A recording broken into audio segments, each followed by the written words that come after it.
I am back from TwitchCon, okay? Probably my like 7th. I've been to many TwitchCons, okay? And I just came back from the most recent one, which was in San Diego, TwitchCon 2024. And if you haven't heard, some shit went down at TwitchCon. All right? Not that I was involved in, but some shit went down at TwitchCon. I'm not going to get into some specifics, but there was some crazy shit that went down with kick streamers, like literally physically and sexually harassing people. There was some infidelity that has occurred, some new members to the Champions Club. But me personally, I had a much different TwitchCon experience, okay? Now, I've been to quite a few TwitchCon San Diegos. And the drive, if you don't know, from LA to San Diego is a pretty nice one. And there's no way to fly there, all right? Probably rightfully so. The flight would be like 15 minutes and it would be a waste of gasoline, I think. So the only way to get down there is maybe by like train, which I've done in the past, or driving. And if you don't know, recently I got into a bit of a Vespa accident, as it were. And because of the Vespa accident, I haven't ridden a two-wheel vehicle in a while, which you might think is a good thing if you don't want me to get hurt and you're scared that I will get hurt on a two-wheel vehicle. But it's also a bad thing because I still want to do my ride across Japan with Michael Reeves. So for this San Diego trip, it was my first foray back in to this two-wheel vehicle, like, you know, habit, right? It was my first time back on the bike. And I'd planned to do a ride with Michael down to San Diego. And I prepared for this ride pretty well, right? Like I made sure I had all my gear. I geared up as good as I could. I packed my bag the night before. And my plan was to get to the warehouse, which is where I store my bike, like 11 to noon, and then ride down. It's about like a 2-ish hour ride on motorcycle because it cuts down a lot of the traffic time because you get to go in between lanes in California. All right. So that was the plan. And I had to be at TwitchCon by the very latest, like 3, maybe 3:30 if I'm really pushing it, because I had a show to do at 4. This is important. I had a show to do at 4. I had planned to leave at noon the latest with the hopes of being there closer to like 2:30. Now, I have been riding a Vespa a lot. I've not ridden my motorcycle in a while. So the week before this adventure, I go to the warehouse, I boot up my motorcycle, and I ride it around. It starts perfectly. It drives well. There's a little bit of gas. I'm going to have to fill it more later on. But, you know, it works. I'm like, dope. There's one issue with it, though. It's dirty. Ugh, yuck. It's so dusty from having sat there and, you know, some of just the dust that crops up in LA that I got it detailed. So I got my bike detailed, drove it. Next week I show up. I get there like 11-ish and I hop on the bike. I turn it on. Nothing. The bike does not turn on. Not only does not turn on, it doesn't even have the red light that says there's like usually a red blinking light that's like an alarm light. That light's not even on. And I'm like, ugh, it's dead. I'm going to have to jumpstart this. Now, luckily for me, not too far away from where I work is a car shop. So I walk the motorcycle, literally walk it like, you know, a few blocks to this shop. And I pull up and I just go, hey guys, Can you help me with my bike? Can you help me jumpstart it? And they're super nice. They're like, hell yeah, dude. We jumpstart the bike. It turns on. W! Bike turns on. They walk away. I go, can I pay you guys? They go, nah, man, you're all set. I go, thank you so much. You guys are a lifesaver. You don't even know. And then they walk away. The moment they walk away, bike turns off. And so I'm like, okay, this is going to be awkward. So I walk back and I go, hey, oh my God. Okay. Wow. This interaction's been really good. Hey, sorry. I'm sorry. The bike turned off again. I don't know what's going on with that. So we try jump starting it again because I thought maybe I fucked up. Maybe I didn't rev it. Maybe I need to instantly ride it out so the alternator can go, the tires can go, whatever. It doesn't work this time. And at this time, like an hour has passed. Michael has showed up. He's like, hey, man, ready for the trip? I'm like, small bike issue. Gonna fix it real quick. Then we can go. He's like, great. Love it. Still, it's like 12:30-ish, right? We're not too late here. And what we do now is we pour gas in the bike. We jumpstart it again. It has gas. It'll jumpstart. We'll be all good. This time, not only does it not jumpstart, the battery is not taking any power at all. The lights don't even turn on. And I'm like, oh, okay, we got an issue here. We got an issue that goes beyond what I initially thought was the battery is a bit low. Our battery's completely dead. So now I'm scrambling. I'm like, oh fuck, okay, maybe I drive down, maybe I try to ask for a friend's motorcycle. I'm going through all this. And now it's like 1 o'clock. I look on my phone how long it would take to drive from LA to San Diego. Just coincidentally, around that time, there was a bad accident on the 5 South, which is the main highway that connects those two cities. The accident was so bad that when it told me 2.5 hours earlier in the day via car, it had jumped up to 3.5. And I was like, 3.5. That's rough. Because now, at 1 o'clock, even if I left right now, I would be late for the event that I need to be at 4 o'clock. And so now I start thinking of backup plans. And I start calling around. I start literally calling people I know who have motorcycles to borrow their motorcycles. The guy who sees me panicked, he goes, dude, we can just replace the battery. And I go, what? He goes, yeah, we'll just replace the battery. Me, not being a good car guy, I didn't know that was an option. I thought I had like special battery that, you know, like, because it's a motorcycle, right? Like, I know Toyota Camry batteries, they fucking print them by the dozen. I thought motorcycle battery was like a little specialer, you know? So I'm like, let's do that. He's like, yeah, I'll get one right now. And I'm like, hell yeah. And I sit there. And then he goes off into the back somewhere. And then he comes back and he goes, all right, it'll be here in 30 minutes. I'm like, what? He's like, oh, well, the battery's not here. It's going to be driven by this guy over here. And so I'm doing calculus. I'm like, okay, if I wait 30 minutes for this battery to arrive, will that be faster based off the time I cut from traffic than if I just leave on a car now? And I'm trying to do this math in my head, understanding that I got a D+ in calculus when I was in high school. And I come to the conclusion that, like, okay, no, I would actually save more time if I wait for the battery. So I wait. And to this guy's credit, they did get the battery in 30 minutes. What I didn't factor in is they needed someone to install said battery, which wasn't an insanely long process, but because they were also juggling other customers, ended up being closer to an hour. Around this time, because I was supposed to be doing a show for Twitch Rivals for Hassan called Debate Lords, I'm like, guys, I'm running into some problems here with the battery. Might be a little bit late here.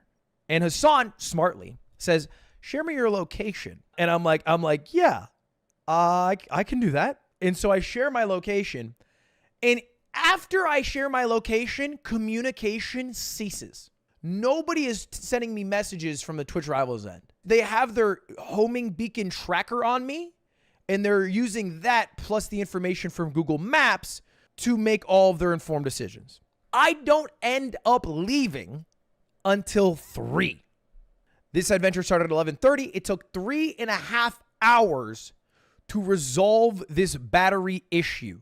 Bear in mind, I was supposed to be there at 4.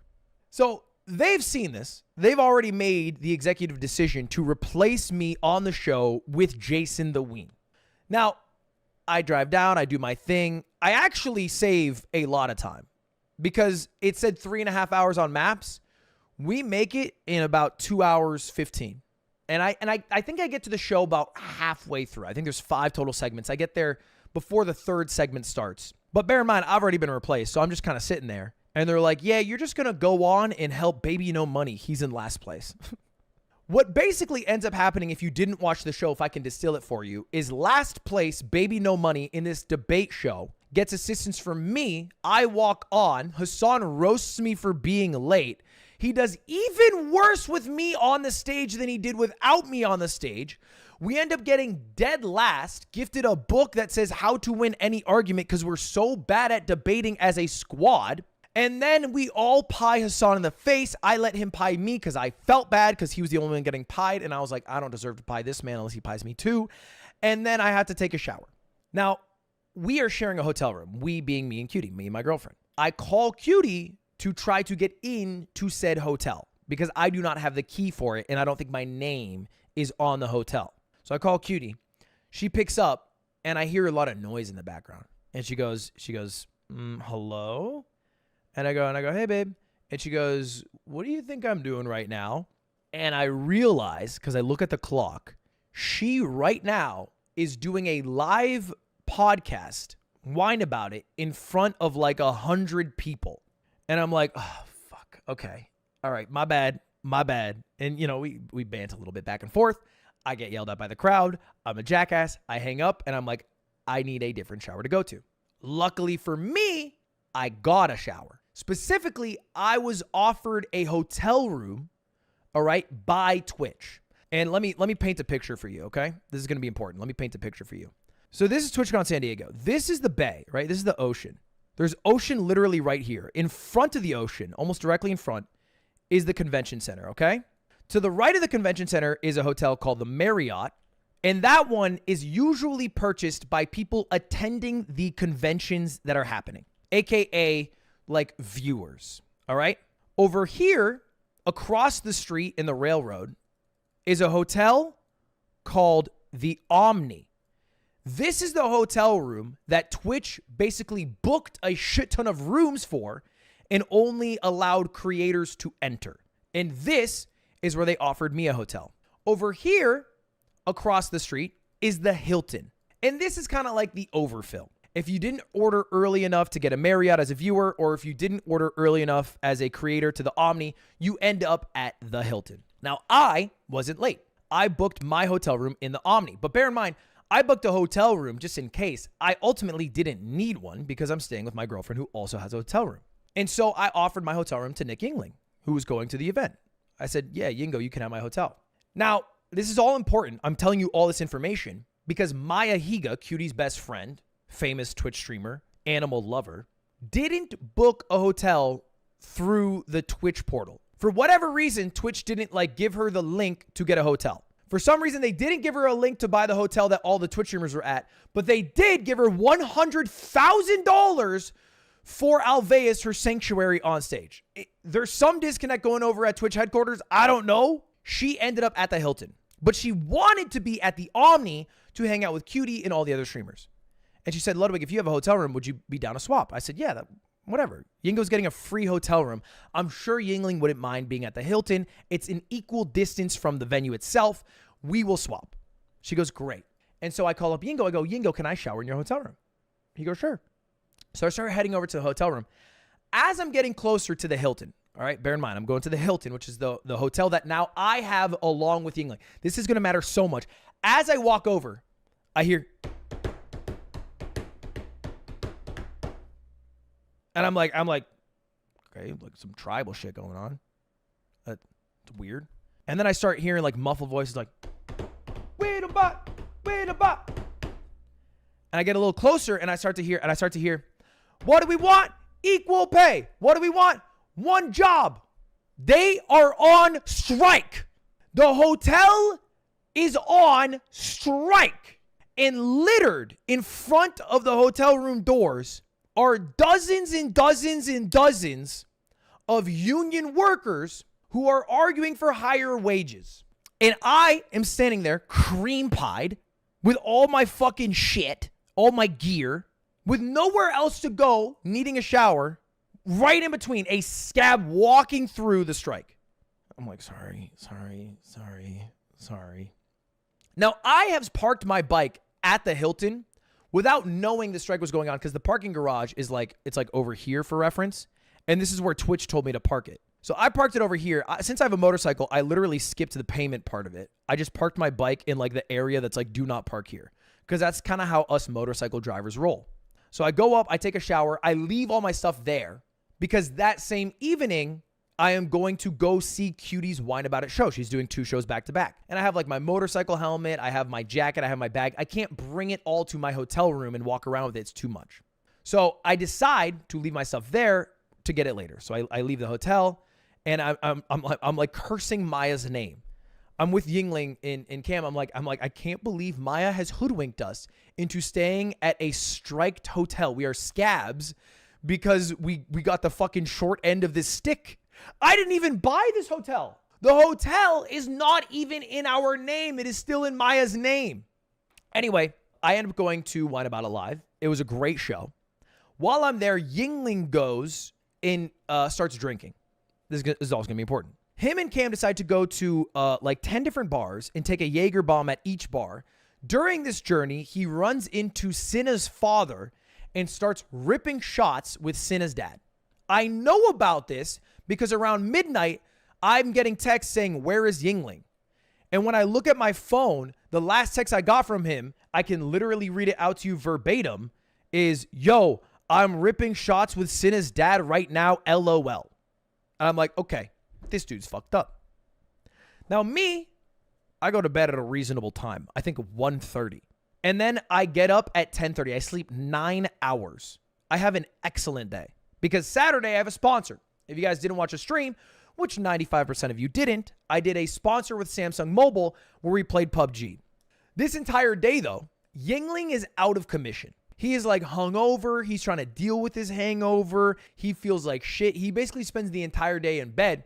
Because of that, Sunday comes, he leaves. He's like, "Hey man, I'm not feeling good. I'm just going to go home." And he leaves early. I'm like, "All right, dude, no worries." And so me, Sunday, I have 3 things that I need to do. The first thing is get food with some friends. All right. Michael Reeves ended up during this whole entire weekend getting his bike impounded. His registration, he pulled a Ludwig, was out of date. His bike got impounded. He had to get his bike back. In the process of getting his bike back, which was a whole day's adventure in it of itself, 2 separate people in 2 separate locations in San Diego, when he asked them for food recommendations, told him to go to this one Filipino spot. And so after Michael comes back, it's like me, Michael, Lily, a few others. He's like, "We got to go to this fucking spot." I am going to blow up this spot right now. The reason is because it is so fucking good, and I also don't live in San Diego, so I don't mind if anyone who's visiting San Diego or lives in San Diego goes to this place and blows it up because it deserves it. We end up going to this place called Tita's Kitchenette. Tita's Kitchenette is a Filipino spot. I have not had a lot of Filipino food in my life. It is not only the best Filipino food I've ever had, it is some of the best food I've ever had.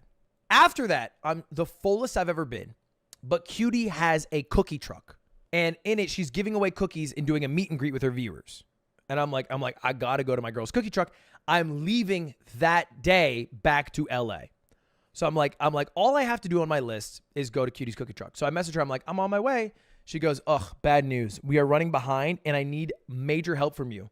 I haven't even had the chance." This is Cutie telling me this. She goes, "I haven't had the chance to go into TwitchCon. I need you to go to TwitchCon and take the picture of me that's on the wall, because I haven't even got to see it yet." Because if you don't know, they basically like blow up these giant pictures of creators and they have them on like the wall as like murals, and she didn't get to see her own face on the wall and she wanted to see it. So she's like, "Can you do that for me? This is my new mission. This is my new mission. I have to do this for Cutie." I'm like, "All right, I got you." I did not realize how hard this mission would be. I start this mission at 2:00. This mission takes me about 3 hours. Because my experience at TwitchCon is different than many other people. TwitchCon, compared to every single other place on Earth at every other time on Earth, is the most famous I am in the world. I'm not saying this to brag. Just factually, a convention for Twitch streamers, as the guy who was the most subscribed Twitch streamer for a period, makes it harder to travel around. And so what I thought would be like, yeah, I'll fucking walk in, grab the pick, walk out, was a struggle. Because one person would come up and then someone would see me, and it's not even on some like, "Oh my God, that's Ludwig. I love Ludwig" shit. It's on some like, "Oh my God, I have collected 7 of the 10 fucking Pokemon badges that I want. And now I see Ludwig, this guy that I vaguely recognize. I want picture with Ludwig." That's what it is. A lot of people just want yeah, there's Ludwig. I'll get a fucking picture with him. He's right fucking there. Why not? And so I'm walking through, and in this journey that's supposed to take like 10 minutes, takes me like an hour and a half, just walking through, running into different people. And I finally find it. Here it is. She looks beautiful. I take my picture with it. You might notice someone took a picture for me. And that's because after a while, I developed this strategy. When people would come up to me and ask for a picture, I basically formed a team. I said, "You can take a pic with me, but you have to find me QT Cinderella on the wall. We can travel as a pack together. I'll take a picture with you there, but I need to find this thing." So a group of like, not even like that many people. Because most people who I told this were like, "No." And they walked away. Like 95% of people that I told this to were like, "Yeah, I ain't doing all that." It's like these guys don't fucking love me. They're not watching my stream. They just vaguely know me and like they wouldn't mind a picture with me. But if it's slightly inconvenient for them, they don't actually fucking care. The 5 people who rolled up with me to Cuties thing though were real fans, right? They're actually down to like walk around, explore a bit. We find it. They take the picture of me and then I take the pictures with them. As I'm taking the pictures with them, one of the dudes is like, oh, dude, this is great. I actually just got a picture with Tyler 1. And I'm like, pause, wait, what? He's like, yeah, Tyler 1's doing his meet and greet right now. And I'm like, really? So I start heading over and a plan forms in my mind. I'm like, what if I take a picture with him, but he doesn't know it's me? So as I'm walking over, I already have a hat on, which is, part of the disguise. And I'm coincidentally wearing an LCS jacket because at the Samsung event, Double Lift left it behind. So you can't super see it, but this jacket right here says LCS. I'm only wearing it because Double Lift left it behind. I grabbed it for him. So I'm like, this kind of works perfect. I walk into this one person. Almost nobody at this convention is doing this, but one person I see is wearing a mask, like a COVID mask. You know what I mean? And I happen to see this guy. I'm like, yo, do you have an extra mask? And he's like, yeah. And he gives me a mask and I throw it on and I head over to the line. Now, Tyler 1 is very famous. And I say that because his line is fucked. His line goes for probably an hour, which is a problem because I'm trying to make it back to Cutie's cookie truck before it closes so I can see her before I'm driving away. So I go to the front of the line and I'm wearing my disguise and I ask a group of people, I say, hey, this is awkward, I know, but do you mind if I cut in line with you guys? And they go, probably not. Maybe check the back of the line. And I'm like, yeah, fair enough. I go a couple of groups behind and they start like chatting with me. I think because they heard me, they go, hey, what's up, man? I go, not much. And they're like, you having a good con? I'm like, we chat a little bit. And I go, hey, can I cut in line with you? Because we had a bit of a rapport. They go, I don't know about all that. Maybe try a different line next time. This is going to work for us. From those 2 conversations, somebody at the very front or close to the very front of the line goes, Ludwig? And I go, what up? And they go, can I get a picture? And I go, can I get in line with you? And they're like, sure. And now I have a much better spot in line than I would have from the first 2 groups. I take a picture with them. They're very sweet. They both used to play League. They play Valorant together as a couple. And I take off my mask, take a picture with them. The group that said no to me, right, on some pretty woman shit, goes like, dude, that was Ludwig. And I'm taking the picture. I'm not being like a dick about it, but in the back of my head, I'm like, you don't know how high I can fly. I'm on like some Michael Scott shit. I'm like, you should have got me when you had the chance. You treated me different when you didn't know who I was, and now you know who I was, and now you are acting differently. I'm living through a Darman video. But thanks to them, I'm far ahead in line now. I put the mask back on, and then I go up. And I didn't really even know what I was going to say. I just knew that I wanted to have this moment where I took off the mask. And this is what that ended up looking like. I snuck into Tyler 1's meet and greet, and this was his reaction. Tyler 1 meet and greet at the So everybody has probably seen the picture that I posted on Instagram of Tyler's face when he realizes it's me in the line with just an incredibly fed up face. Just fucking had it to here. Before that picture was taken, this is how the conversation went. I went, yo, Tyler, do you think I can be good at League one day? He goes, what's your rank? I go, I'm bronze 4 right now. And he goes, you're shit. You'll never be good. He doesn't know I'm Ludwig at this time. I just told him my genuine rank and how long I'd been playing. When I take off the mask, this is his face. I see his face. I go, it'd be funny if I put my arm around him. Get off me! And in Tyler fashion, he blows up. And I'll let the rest of the conversation play out. Piece of shit. You are dog shit at everything you do. You, I see your shitty shitty bands. Listen! I'll give you one comment. And that's how the conversation goes. And so, love it or hate it, League fans rejoice. The season ends in January. I have about 3 months to go from bronze 4, the bottom of bronze, to platinum. So all the way through bronze, all the way through silver, all the way through gold. And I get one compliment from Tyler after 3 years of him basically spitting the ground that I walk on. And then I have that great interaction. I'm like, this is fucking great. I need to go back to my hotel room. I need to go back to Yingling's hotel room because I left my motorcycle helmet there, right? This is past the picket fence. This is the Scab Hotel. I wasn't there the whole weekend, but I left my motorcycle helmet there and I need to go grab it to drive back. As I'm walking, again, remember, it's impossible to walk anywhere. Just to give you some reference of how hard it is to travel, I eventually spotted tens in Kaide who were live streaming, and I came up with a bit of a strategy. Yeah. What the heck? Oh my god. Did you hear what I did earlier? I was getting bombarded, so I go, is that Tenzin Kaide? And then I ran away. Fuck you, bro. Oh my god, that one wig! Dude, stop! So I'm like, I'm throwing like smoke grenades. Is that Kaide intense? And I run. Oh my god, I'm getting harassed. Who is this? And it actually works. Even doing it jokingly, it works. And so after that, I'm making my way to the hotel. All right. Bear in mind, this hotel is on strike. And I go up to whatever floor we're on, and I use my key card. Doesn't work. And I call Yingling. I'm like, what's the hotel number? And he's like, he tells me it. And I'm like, this is right.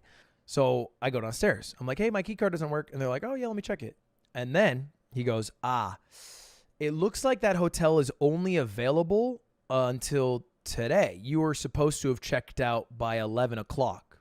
The trade that we did with Maya not only was for a hotel room that was on strike, it was for a hotel room that was only available for 2 of the 3 days of TwitchCon, which I did not know. And I wasn't staying there, but I had things there. And at this point, it's like 4:30 p.m. because, I'd been getting stopped a few times. I went to do the Tyler thing, whatever. So I'm like, is there any way I can get my stuff? And he goes, yeah, can I get your ID? And he's looking at my ID and he's like looking at the monitor. He's like kind of confused. He goes, you're not listed here. And I'm like, oh shit, how do I do this? And that morning, I had seen a clip of Cutie trying to get behind some TwitchCon security thing into some phase event and lying that Jason, the Ween, was her boyfriend and they let her through. So thinking quick on my feet, I go, I'm Maya's boyfriend. And the security guard, or the guy behind the counter goes, oh, okay. All right. Yeah, we'll call security and they'll escort you through. And I'm like, okay, cool with me. And in my head, I'm like, this shouldn't work. This should be anyone could do this now. Like anyone could just say, hey, I am so-and-so's significant other. Let me in the fucking hotel room. That'd be horrible. Of course, it's not that easy. You see, a security guard comes after 10 minutes. And before we enter the room, he goes, tell me 3 specific items that are in that room and where you're going to find them. And I'm like, okay, sure. And I actually can do it. I'm like, there's a motorcycle helmet, there's a bright green backpack, and I have like a pink phone charger, something like that. And the moment he unlocks the door and we get in, I show him all those things. He goes, okay, you are good to go. And because I haven't packed anything because I thought I would have more time, I start making small talk with the security guard. I'm like, so what's up with the strike? Why aren't you on strike? Just asking general questions. And that's when this guy reveals to me, well, hey, I'm part of security. And he goes, he talks like Dwight Schrute. He goes, I am the eyes and the ears for the general manager. And I go, so what's the strike about? And he goes, well, the union has been on strike since September 1st. It is September 20th. It's a 3-week-long strike. I didn't realize how long this strike was. A 3-week-long strike. And he goes, they're asking for more money, of course. And I go, do they go on strike a lot? He goes, no, but if we give them what they want, they're just going to go on strike again. And he's just kind of, I assume, parroting talking points from the general manager and higher ups at the Hilton. And I'm taking my sweet time packing my bag because I packed my bag very tightly. As I'm doing that, I think he's getting annoyed by the questions I'm asking. So he starts to say, let's hurry this up. And I'm like, well, okay, I have to pack my bag tightly. And in an attempt to make me go quicker, starts to open random drawers in the room to see if anything's in it. Now, because he is doing this, he comes onto a drawer that is actually full of clothes. that are not my clothes. They are Nick Yingling's clothes. I have packed my bag so tight. I am on a motorcycle. I literally am driving the motorcycle from this area. I cannot carry this clothes. I cannot carry it. And so he goes, are these yours? And because I don't want to carry these, I go, no, which was a fucking mistake. Because now my story is falling apart because these are men's clothing and I'm the boyfriend. And he goes, well, whose clothes are they? And in a desperate effort to get out of the situation, I go, I don't know. Is there a way to find out? And he looks almost puzzled. He doesn't say much. I'm like, is there some way that someone else could get in this hotel room? And he's like very unamused, listening to me spiral about my fake girlfriend Maya possibly having cheated on me with a guy that is Nick Yingling. I'm like trying to like cope too. I'm like, is there any way that like a previous guest's clothes could be in here and cleaning staff would have missed it? You know, with the strike and all. He hasn't said a word the entire time I am spiraling. I've gotten all my stuff. He goes, sir, can you please leave? And I walk out and he stays in the hotel room, presumably to search it, while I go downstairs. I want a little bit of revenge. Maybe because I'm just mad that I had to go through this process to get my stuff. Maybe because the guy was so unamused with me. Maybe because they weren't like helping out the union.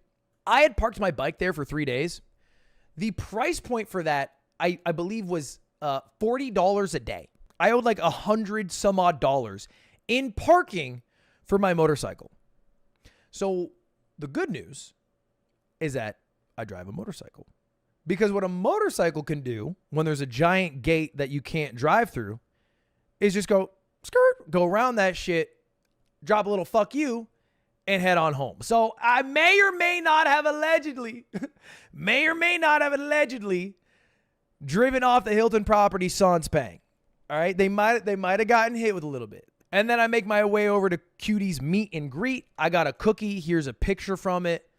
The cookie was fire. It was a godlike cookie. She looked fire as always. She's a beautiful woman. And then me and Michael made the beautiful drive north back to LA.